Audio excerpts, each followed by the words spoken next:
Hi there. Welcome to Students of Mind, the mental health podcast made by curious minds for curious minds. On this podcast, we, the hosts, are just like you, eager to learn more about the mind.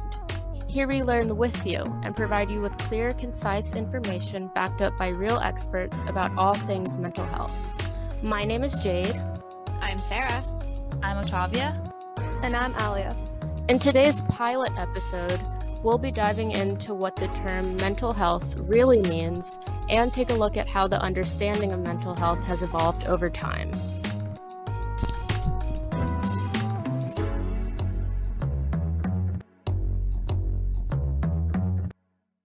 Before we dive into our main topic for today, we'll each tell you a little bit about ourselves.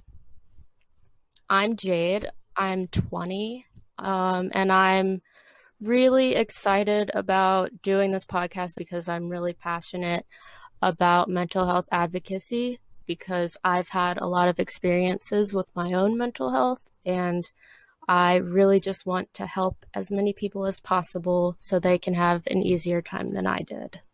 Hi, I'm Sara. I'm 21. I was really interested in doing this podcast because I've always been interested in the way that my mind worked and the way that other people around me were thinking. And I find it so fascinating, the weird things and cool things that the brain can do and can convince us of as we live our lives.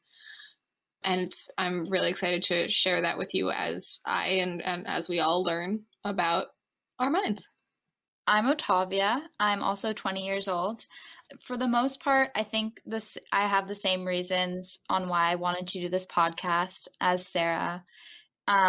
It's very fascinating on how you can dive deeper into knowing who we are as people through mental health. And I don't know a lot on mental health, but I thought it'd be a great opportunity to learn more. Yeah. I'm Aliyah, and I'm 17. I'm excited for this podcast because I feel like it's just mental health in general is so important. And with all the stuff that's happening right now, it's it's really testing us and testing our limits. So educating people, I feel, is really important.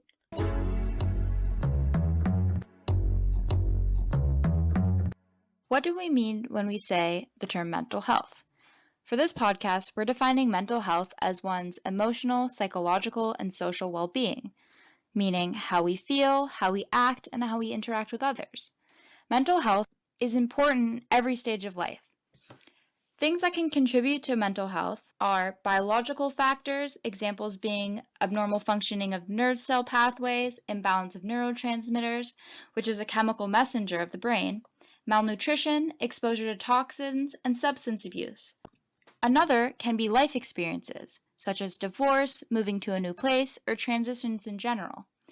Another contributing factor can be family history of mental health problems, since mental illnesses can be passed down through genes. Mental health has to do with our emotional, psychological, and general well-being. It affects how we think, feel, and act. It also affects how we deal with certain situations and choices we make. Not only that, but an unhealthy mind can take a toll on our physical being, resulting in diseases and a weakened body. The most obvious concerns of not maintaining a healthy mentality is that it can lead to mental illnesses, not just affecting yourself, but loved ones and others. So now let's talk about stigma around mental health. And I want to kind of throw the question to you guys. What does the term stigma mean to you? Stigma to me means that other people might have a more negative opinion of you based on information that they learn. Yeah, that's pretty much right. So I went on dictionary.com so I could get an accurate definition. And they define it as a mark of disgrace or infamy or a stain on one's reputation. Basically meaning like seeing someone in a negative light because of a characteristic that they have. And then specifically when speaking about mental health stigma, we're talking about this idea that people who struggle with their mental health have something wrong with them. And also when we talk about the stigma, there's two types.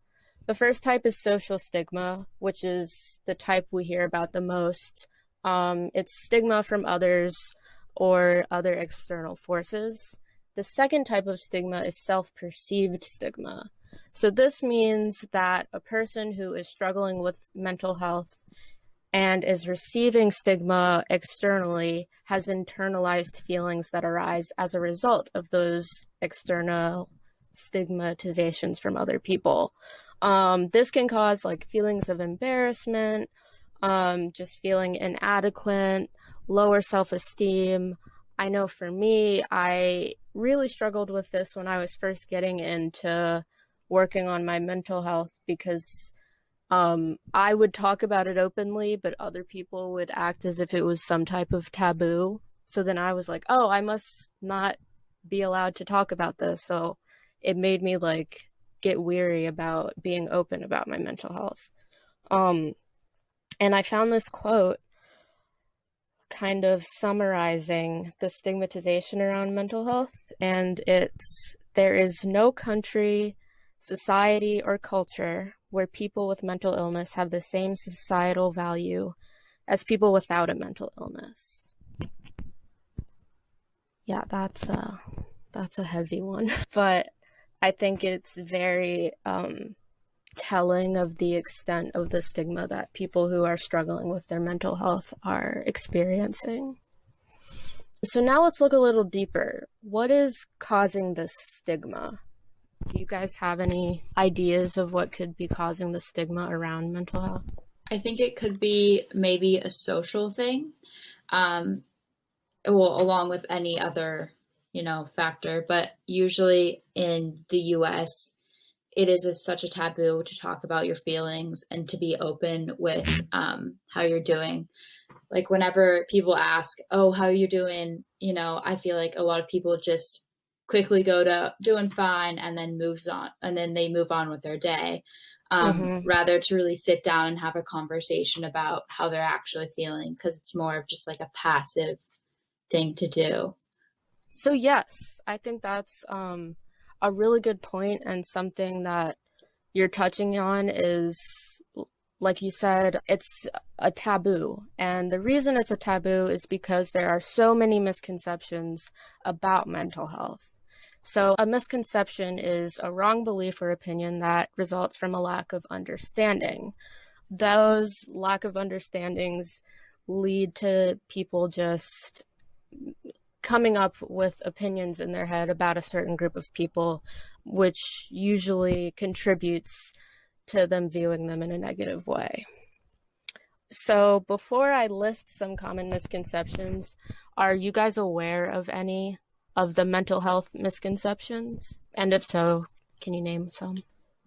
I think one common misconception that I find is that, especially with some of the more benign mental illnesses that people face, there's this sort of conception that people might be harmful to others or be dangerous in some way. Another misconception I find is the misconception that mental illness is catching, that you can spread it to other people who don't have a mental illness just by interacting with them or being near them.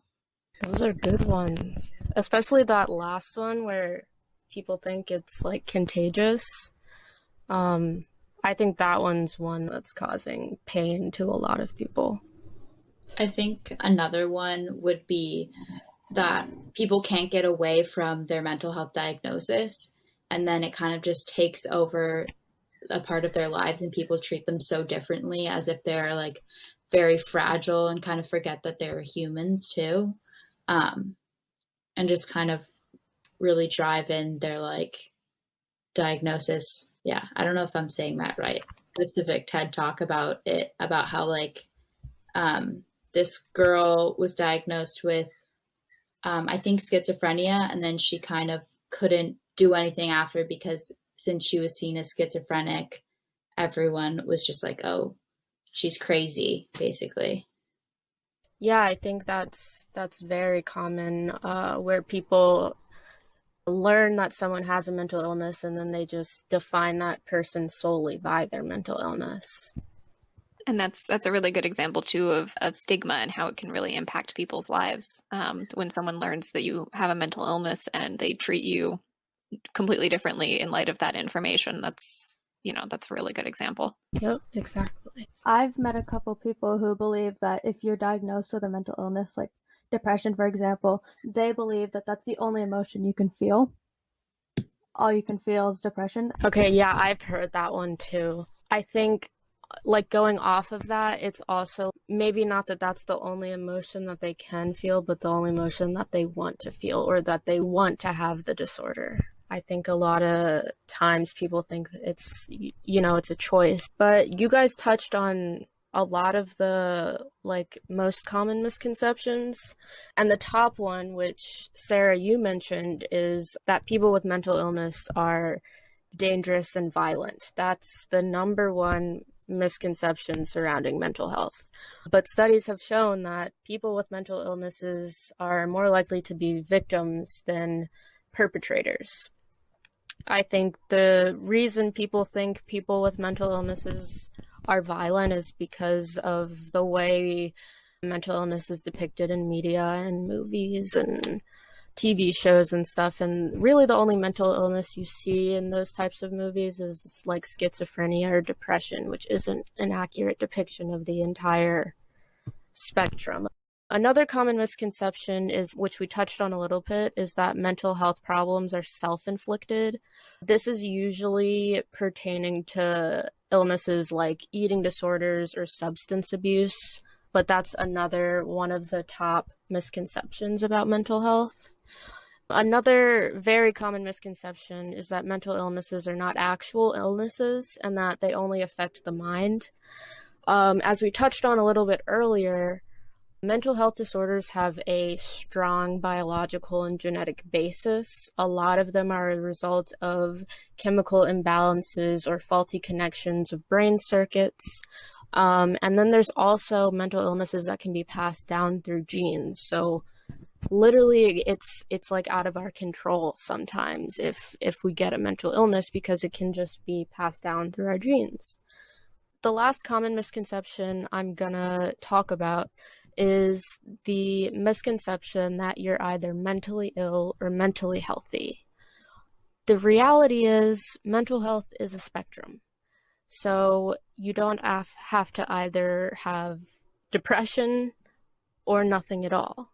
You don't have to have anxiety or just be happy all the time. There's so much room in between, and that's something that I don't think a lot of people understand. And the U.S. Department of Health and Human Services actually estimates that only about 17% of adults are in a state of optimal mental health. That doesn't mean that everyone is sad. That just means that, everyone has stuff that they're going through. And if you're not diagnosed with a clinical mental health disorder, that doesn't mean you're not struggling. That doesn't mean you can't be struggling with your mental health.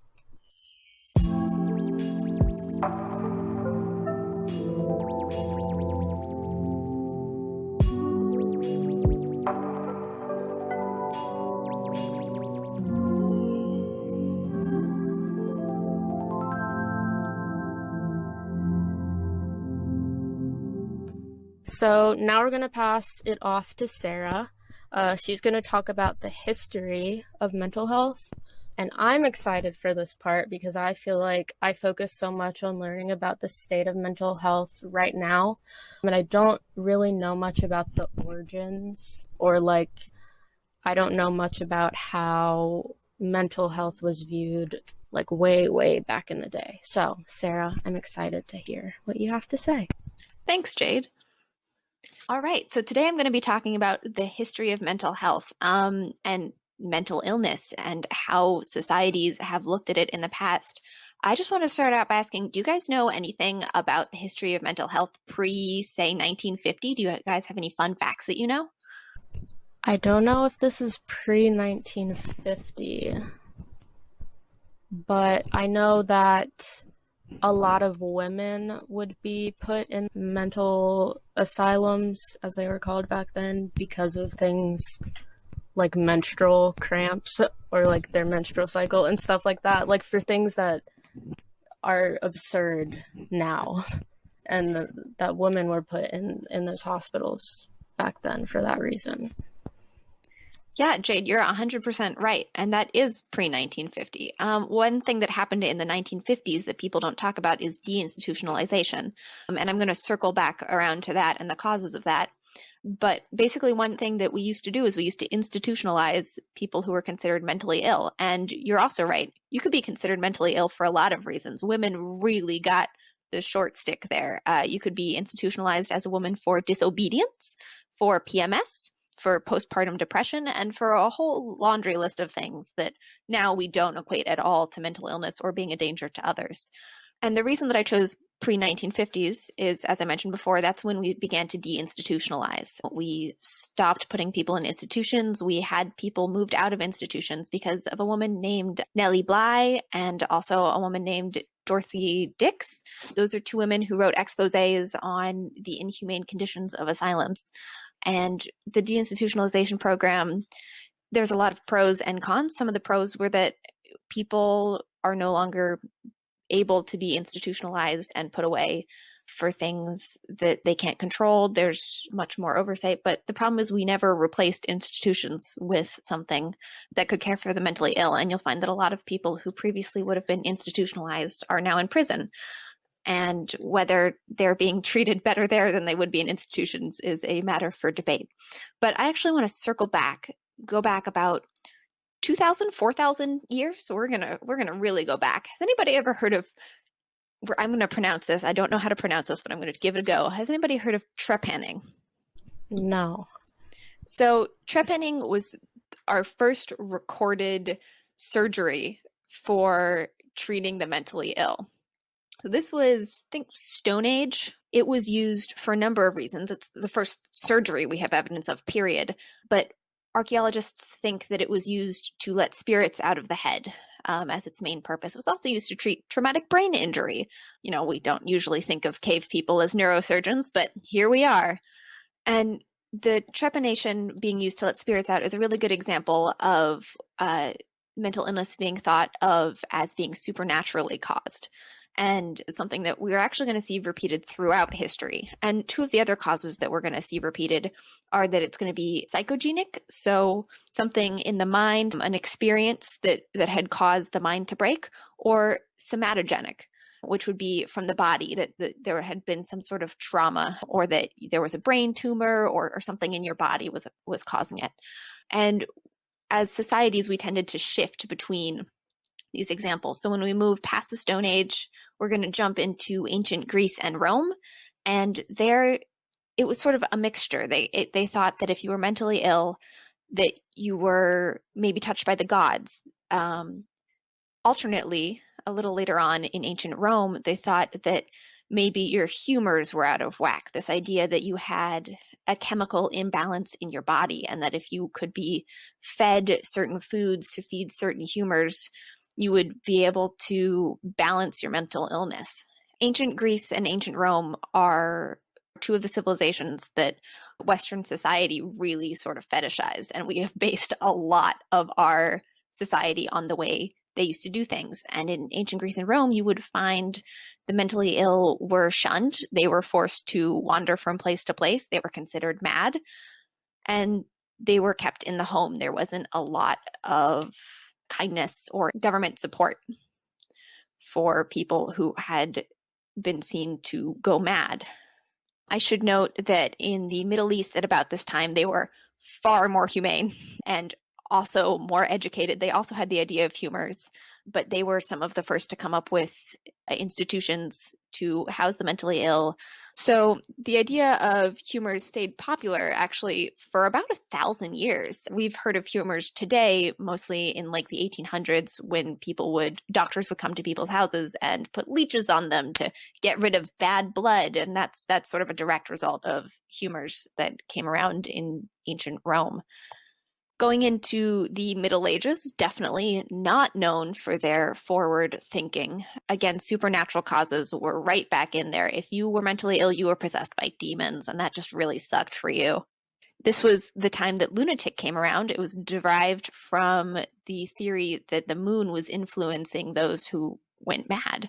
There wasn't any government support, no societal support. The mentally ill were usually kept in their communities, and because communities were generally poor and also generally worked together, you would get concepts like the village idiot, which would often be someone who had either a mental disorder or a birth defect, and the community either cared or didn't care for them, depending on the community.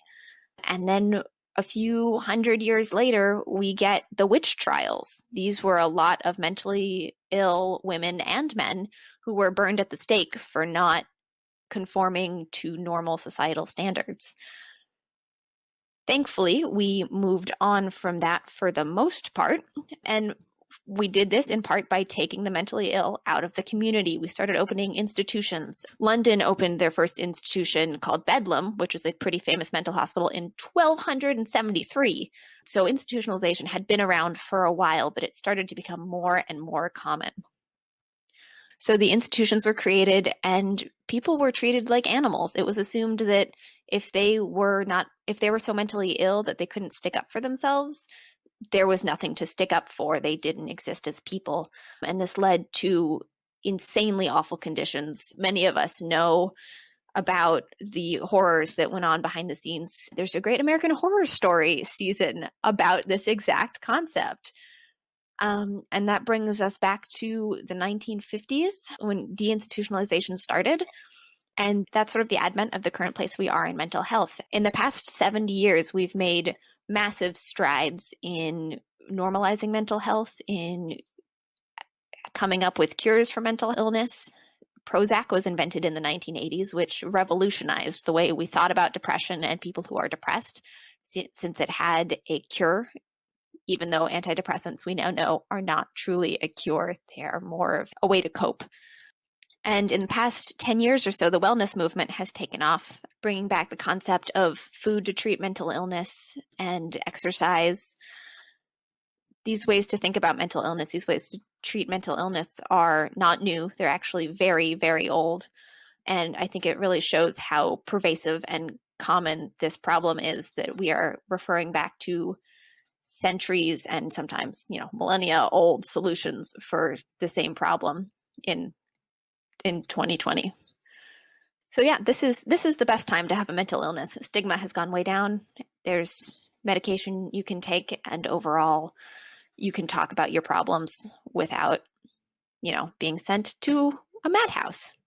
I think something that I like that you said is that right now is a really good time to have a mental illness, because we just talked about how much stigma there is around mental illness, which probably sounded terrifying to live in this world with all this stigma. But no, it's gotten a lot better, and where we are now is a lot better than where we were, but there's still work to be done. And that's one of the points of this podcast, is to just get people talking, because the more we talk, the better things get.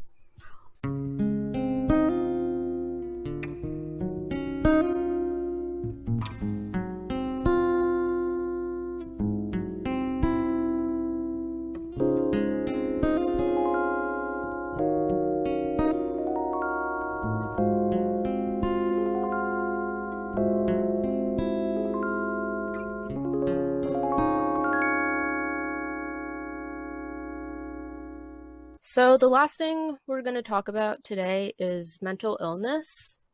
You really can't talk about mental health without talking about mental illnesses. And I want to be sure to make the distinction between mental illness and mental health, because I feel like some people use them interchangeably.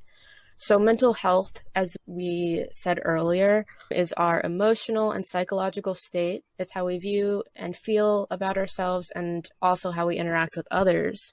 Mental illnesses, on the other hand, is a wide range of disorders that affect thinking, mood, and behavior. And mental illness can affect anyone. So I want to ask you guys, what do you guys think are the most publicly known mental illnesses? Depression, anxiety, OCD also, and eating disorders as well. Yeah, you guys said them all pretty much. The most common ones, or I'll say this, the ones that people know the most about, people as in like the general public, are anxiety, depression, and schizophrenia. But obviously, these are not the only ones, and there are a lot of mental illnesses, and there are probably more that we haven't discovered.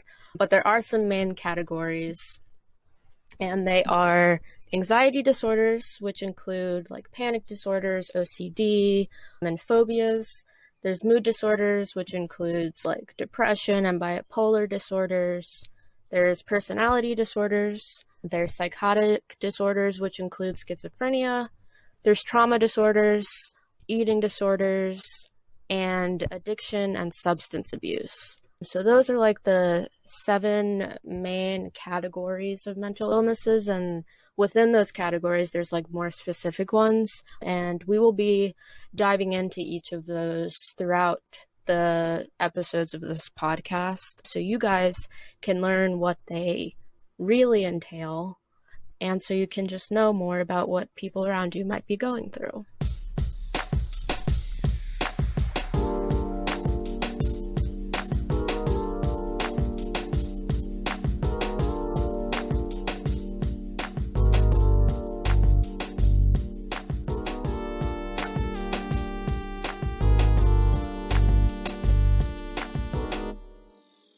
There are a lot of things going on around us that have changed many people's lives in an interesting and unpredictable manner. This could have monumental and detrimental effects on everyone's mental health. Throughout this podcast, we will be exploring deeper into different mental health topics each episode. Coming up next, please join us for the mindfulness episode. Thanks again, and see you all next episode.